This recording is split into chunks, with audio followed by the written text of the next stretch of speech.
intro or am I? Okay. Hello, everybody. We've decided to make a quick video to let y'all know like what we're going through.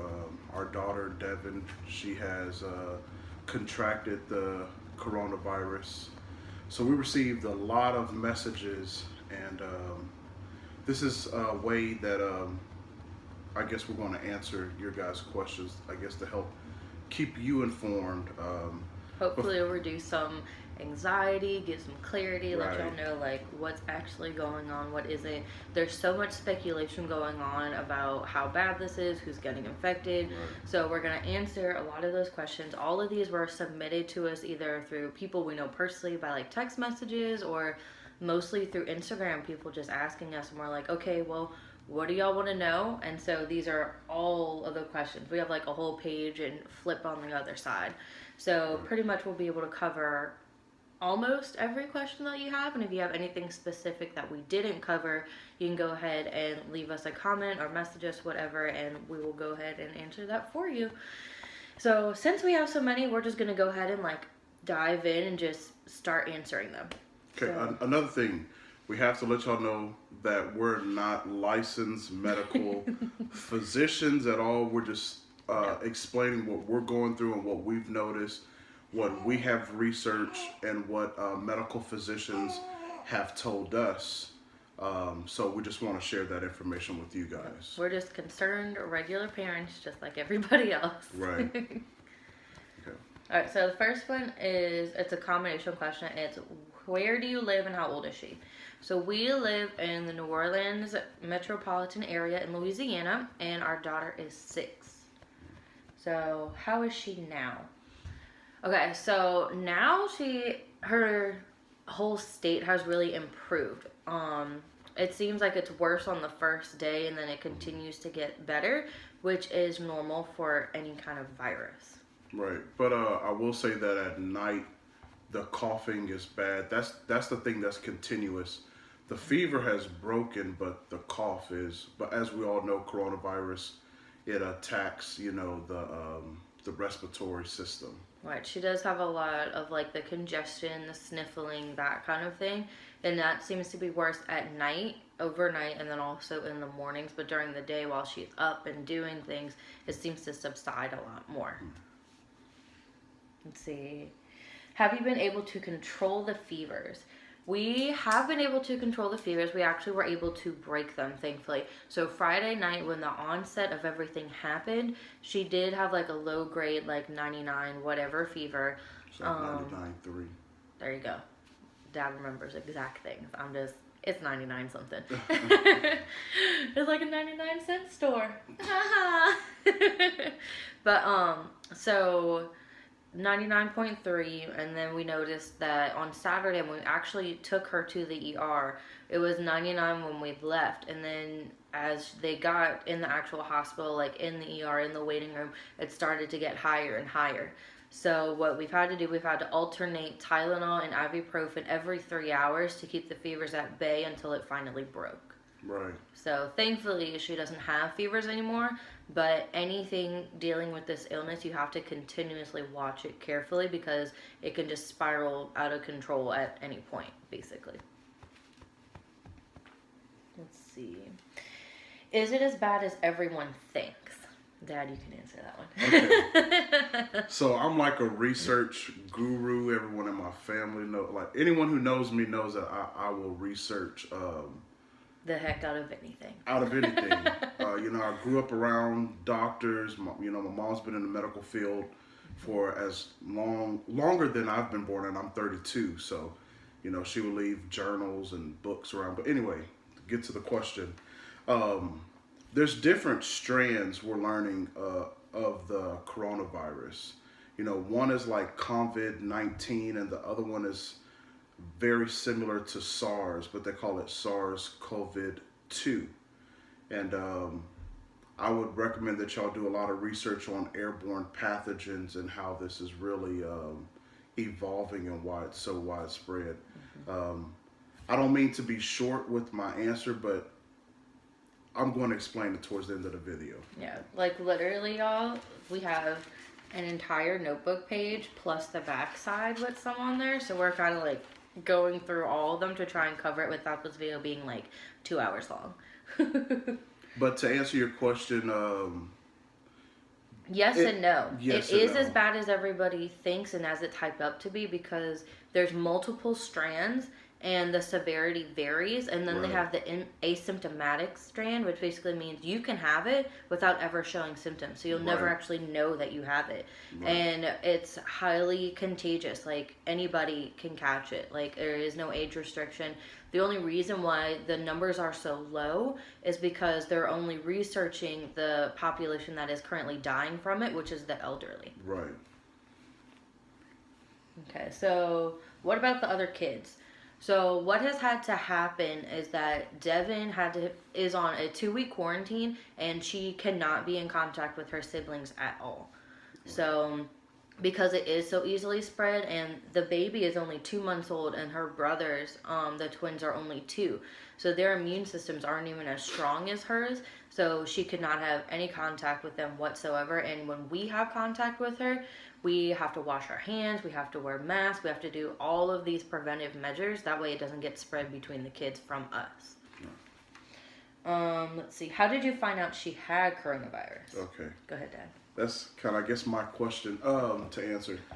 So I took her to the hospital. I guess your parents picked her up Friday. Right. So Friday from school, we didn't think anything was going to happen. And Devin was supposed to have a 3-day weekend, so she wanted to spend the night at my parents' house. So they just go ahead and went and picked her up from carpool, and that's when they started noticing that she was warm, she was coughing, that she, like, her face, like, her eyes were puffy. She just looked like she wasn't feeling well. Right. So we know by Friday afternoon, around 3:30 when she was picked up, that's when they noticed that she wasn't feeling well. But when everything on set, it had to be during the day while she was at school. Right. So we don't know the exact time. Right. So, yeah. But I've been in contact with the school nurse, and they suspect that this could be kind of like an outbreak situation within the school. There's certain things that I can't say because I just don't know. And the school is in the process of trying to pinpoint exactly how and when and where this all took place. Right.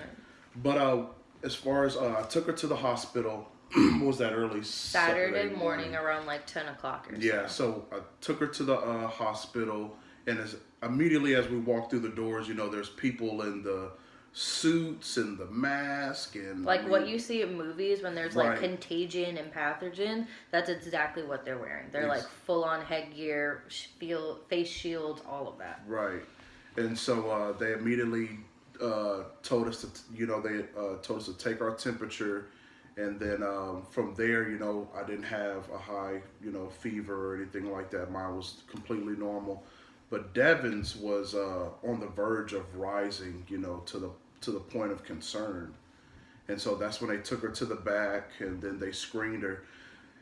Here's the part that gets kind of interesting.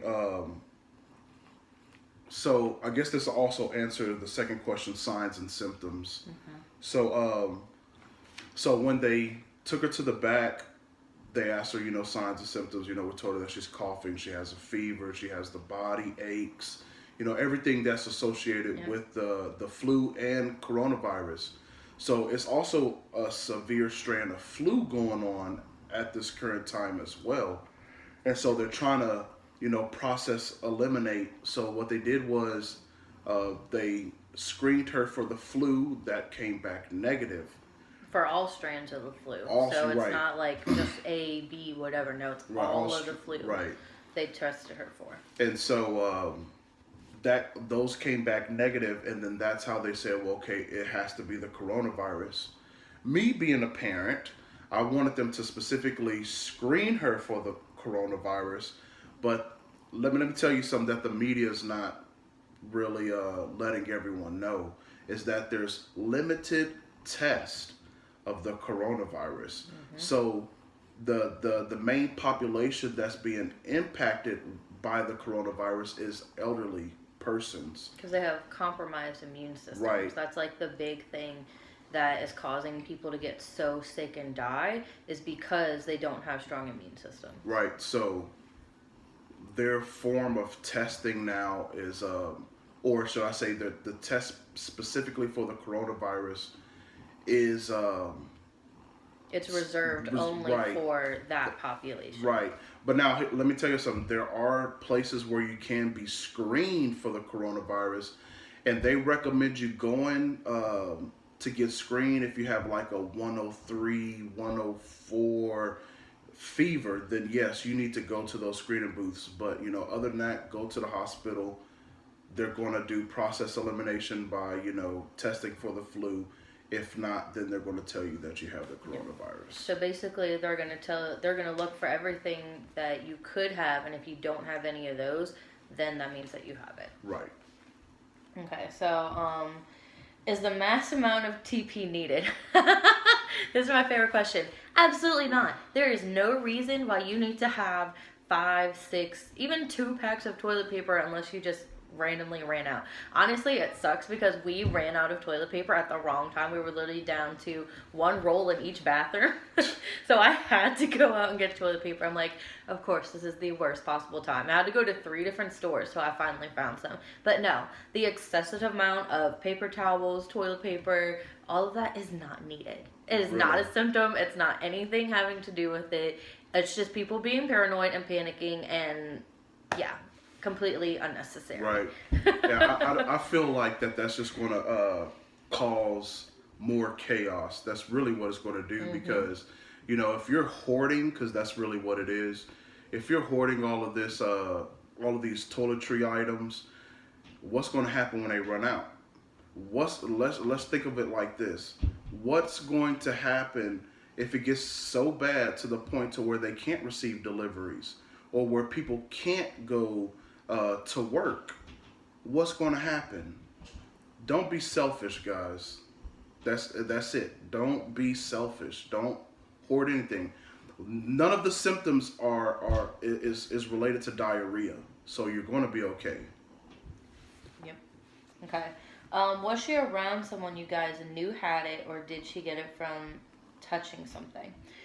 Honestly, she could have gotten it from anyone. If you are in contact with public in general, like period, you can contract it. Like, there is no way of knowing who has it, who doesn't, because also the incubation period, it is so just all over the place to where we don't even know where she got it from.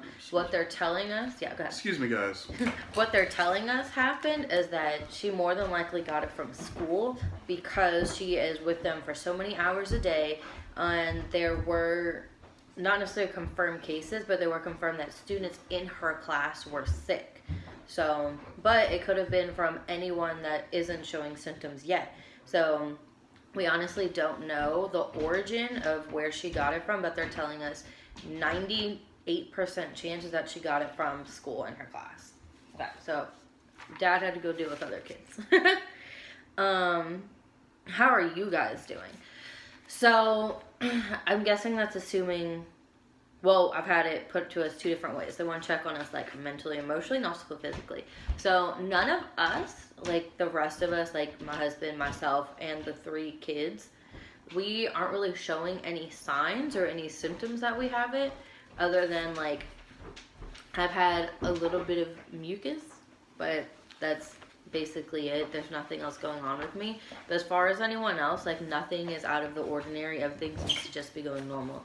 Now, mentally, I'm gonna say, like, the first day when we found out, like, I freaked out. Like, I cried because I'm like, what if my baby dies? Like, I went all the way there as, like, a mom because we didn't know what strand she had, how bad it was going to be, because there's 3 different strands. In general, there's a mild, moderate, and then severe. And then they also have the asymptomatic. So since we didn't know which one she had, I automatically went to, like, the worst place.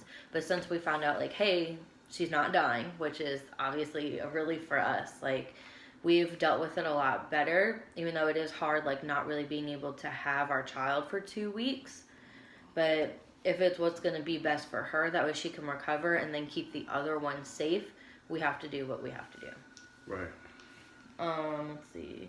Is it, like, allergy symptoms? I would say not so much. Allergy is a lot of sneezing, the red eyes, the runny nose, the just yucky feeling, and that's not what it's like. It's Right. really like the flu, but the flu on steroids. Right. So it's kind of like a flu and a cold, like all of those symptoms you could have like mashed together and then intensified. So Right. no, it's not really like the allergy symptoms. Right. Or I could say like what is it, like acute bronchitis. Yes. That would be like an accurate description of what it is. Maybe even pneumonia.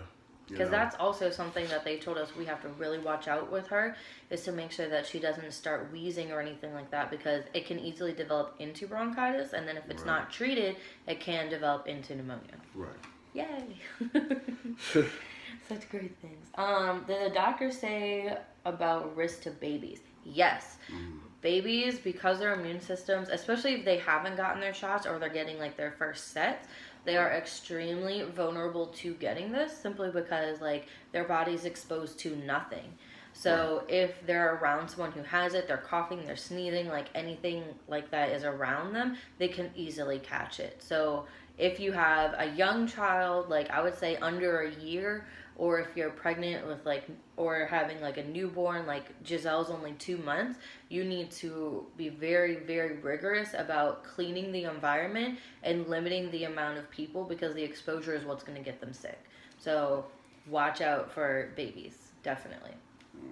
Do you have a list of people to contact that are at risk of catching it from her? No. Basically, we do not have a list, but when they were at the hospital, they had to contact her school and let them know that there was a confirmed case. But basically, if she is out in public with anyone, or even when like it was incubation period, or when she first started showing symptoms, all of them could have it. Right. Because it spread that easily. Right. It's you got to understand it's an airborne pathogen. So this virus is to the point now to where it's airborne. So that's why they're recommending people stay in their homes and not go out if they don't have to. If it's not necessarily, don't go out, because you do stand a chance of infecting yourself with this disease. Yep. Let's see. Oh, and another thing is that, like Kim said, you know, like when I was at the hospital, they got all of our information. They contacted her school. The school nurse has been awesome. She has been in contact with me. She gave me her personal number. I could call her, because we're somewhat kind of working together to pinpoint, you know, like, hey, the point of contact, right? Basically. Exactly, and we need to know like all the other kids. You know, do they need to be screened? And it's just a lot going on. So that's part of the reason why I'm constantly doing all of this research. Yep. Let's see. How long has your daughter had the coronavirus, and what did they do to test her? So we answered the testing question. Basically, they screen you for everything else, and then if none of that comes back positive, that means that you have it. Right. How long she has had it, we have no idea. Know. Because they don't even know. Right. It can be an incubation period anywhere from like 1 to 14 days. Right. So, and that's just before you start showing symptoms. So honestly, there is no real answer to that. We have no idea. She could have gotten it Friday that morning, or she could have had it like the Friday before. We have no idea. Let's see. Next. Does anyone know what worked for the survivors for them to finally be cured? So definitely like quarantining yourself, like not having exposure to other people, because let's say that you're getting better and someone else has it, you can get reinfected with it. So it's just going to continue your like period of being sick. So definitely like quarantine. It doesn't have to be like you're locked down, you can't like do anything, you're stuck in one room, but definitely like not going out in public, not being around people unless it's absolutely necessary. Taking vitamin C. Basically, the cure is just letting it run its course. It's a virus. You can't actually take any medicine to cure a virus. It's the same thing as like the flu and any other one. Right. You can only treat your symptoms. Right. So taking like a lot of natural medicines has also been helping. From the research we've done, like vitamin C, elderberry, zinc, all of these kind of things are what's helping the symptoms. But as far as a cure, there is no cure. It's just a virus that has to run its course. Right. Nope, that one. Nope, we did that one. Sorry, I'm falling behind on my duties. Tisk. Okay. Is there distinct symptoms from the flu to know the difference? Um, Yes. yeah. Yes and no. The reason why I say yes and no is because with the flu, you could have a runny nose. With the coronavirus, you may not have a runny nose. This is a new thing, guys, and they're still trying to figure out a lot of the things. So, my suggestion, excuse me, for you guys would be that if you're having flu-like symptoms, Go. go get tested. That's the best answer I can give you guys. If you body aches, fever, coughing, just feeling tired, uh, go get tested immediately. Okay. Can you recover from it? Yes, you can. The only thing is that you have to basically like sterilize your environment. So that means like wiping down surfaces, like sanitizing basically everything. Your linens, go and wash them because they like the virus can be on there. And if you're just gonna go sleep in a bed where you've been in it and you find out you have it, the germs are still there. So you need to stop recycling them. So washing all of your linens, washing your clothes, like wiping down all of your surfaces, that kind of thing, and not being in contact with people because your immune system's already compromised. If let's say they have something else that can make you even more sick, like just really limiting your contact with people, staying your behind at home. And then also go back to basics that you learned as a kid. Wash your hands, cover your mouth.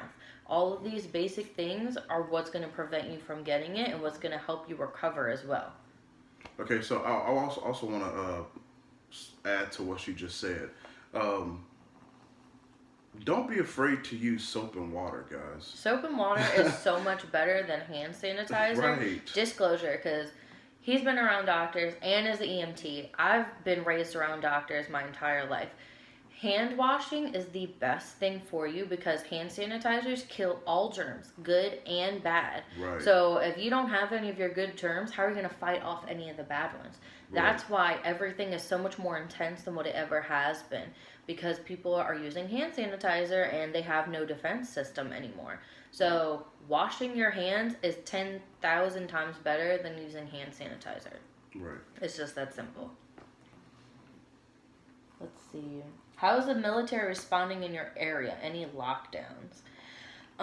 So we definitely have been seeing a lot of activity as far as like the helicopters going back and forth, that kind of thing. But at this point, the closest base to us, in case y'all don't know, like my husband's a veteran, so we have been a military family and we live like 30 minutes away from a post. It is a joint base, it is reserve. So they're also doing kind of the same thing. They're limiting the schools, like they're closing their schools down, that way the kids can be at home. Basically, they're following what the rest of the country is following, and they're not really having like visitors come on post, like you have to have military IDs, all of that kind of thing. So they're being very, I guess, restrictive on the activity coming in and off of post and the activities that are happening. Right. So they're basically just following all of the other protocols, just like the rest of the country, but a little bit more so. Right. I think in New York they're starting to take action. I know a lot of politicians are discussing, Martial law. Yeah, martial law and everything. But now I know a lot of people hear that word and they freak out because they watch a lot of movies and. So they have a skewed view. Yeah, they have a skewed view of martial law. But now I guess as a prior service member, I want to kind of break that down to you as what it possibly might look like without taking too much time. They're going to. I feel like that they're going to possibly enforce what is it called? Like curfew. Yeah. That's what they're going to possibly enforce, just to kind of as a measure to maintain or to help stop the spread of the virus. That doesn't mean that they're going to be like busting down people's doors and all this other kind of like crazy action movie stuff. It basically, they're going to be there to enforce whatever the president rules, like he decides to put out. Right. That's basically, they're going to be a higher form of police, essentially. Right. Do you vomit, and is she in quarantine? No, she has not. She hasn't had any stomach issues whatsoever. Like, she isn't complaining about it hurting. The only thing is, because she's not feeling well, she isn't eating as much as she normally is. Right. And we're also sticking to things that are like vitamin rich foods, like soups with lots of vegetables and things like that. That's also another thing that helps like cure you, is eating as much fruit and vegetables as possible, Right. because it boosts your immune system, but then also gives your body the vitamins and minerals that it needs to fight it off if you do have it. Right. So we did forget to mention that, like, eating plenty of fruits and vegetables right now in this time is going to be completely beneficial to you no matter what. Right. But, it's really yeah. making me, sorry to cut you off. No. It's really making me consider a lifestyle change. I'll put it like, because we really have starting to see the benefits of like natural medicine and eating healthy. Like, really, like my wife said, increasing vegetables and fruits in your diet is very beneficial. Very beneficial. Okay. Oh, and is she in quarantine was the other part of that. Yes, she is. Yes. She is not in quarantine as far as like she's in a medical facility off somewhere. And they're not doing that simply because there are so many people infected with this that there aren't enough facilities to do it. The only people that they're really keeping are the elderly people. And they're keeping them in the hospitals in their rooms. But otherwise, you are instructed to do home quarantine, which basically you are at home for 2 weeks. When did she first show signs? So the only time we know of when she was showing signs, sorry, Friday. my S's are like ridiculous, is Friday when my parents picked her up from school, when she got out of school at 3:30. That's when they noticed that she wasn't feeling well. They saw that she was warm and her cough was just continuous. So that's, as far as our knowledge, that's when it happened. So if someone in my house gets it, can they quarantine in a room and I stay in my house? No, you can't, because you It's have airborne. to think. Not only is it airborne, but you have to think about the communal areas. Right. Like, even, like, let's say they stay in a bedroom and you're in the rest of the house, bathrooms. Mm-hmm. Like, something is basically making something to eat. Something as simple as that. So if someone in your house gets it, pretty much everyone else is going to get it. That's why we are actually, like, all of us are on a home quarantine as well. Because even though she was only here for 10 minutes, yes, we should be safe. But they don't know how long she actually, hi baby, they don't know how long she actually had it. So we're on a home quarantine as well. So if one person in your family gets it, pretty much everyone else is going to get it. What did they give her to recover? They didn't actually give her anything. There is nothing to take. You can't take anything. They only told us what we can do to treat her symptoms. Right. I know right now they're trying to possibly develop like a vaccine for this, but the chances of that happening like right away is slim to none, because like I said, this is constantly developing. They're constantly learning. Like, they just are starting to figure out that there's multiple strands. And every day that you like what I mean? look something up or listen to the news, there's something new that they're coming out with, because no one really knows anything about this. Basically, it's just trial and error, and they're just doing the best that they can because they're still figuring it out.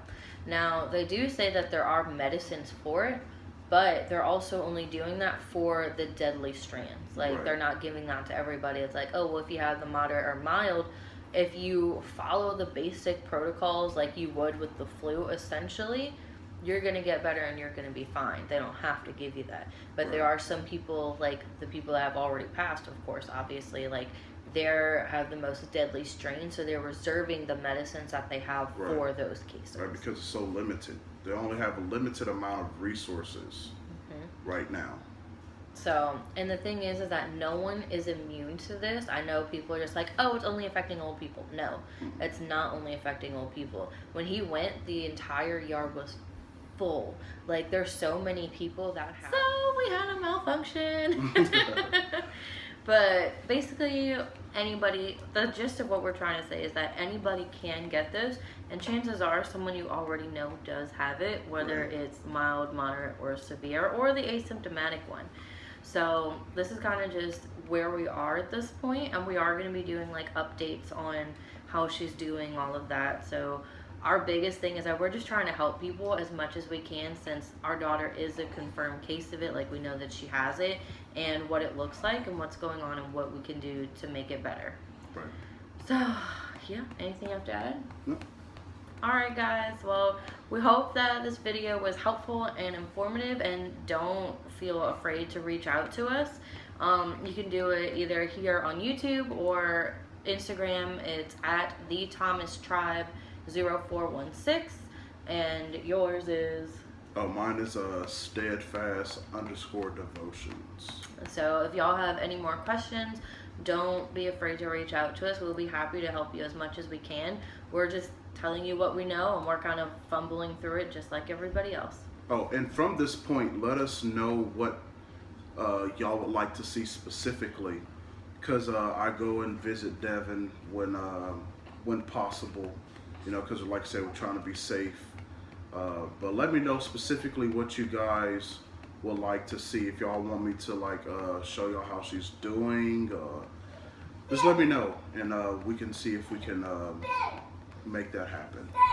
Alright guys, stay safe, and we will see you in our next video. All right, bye. Bye.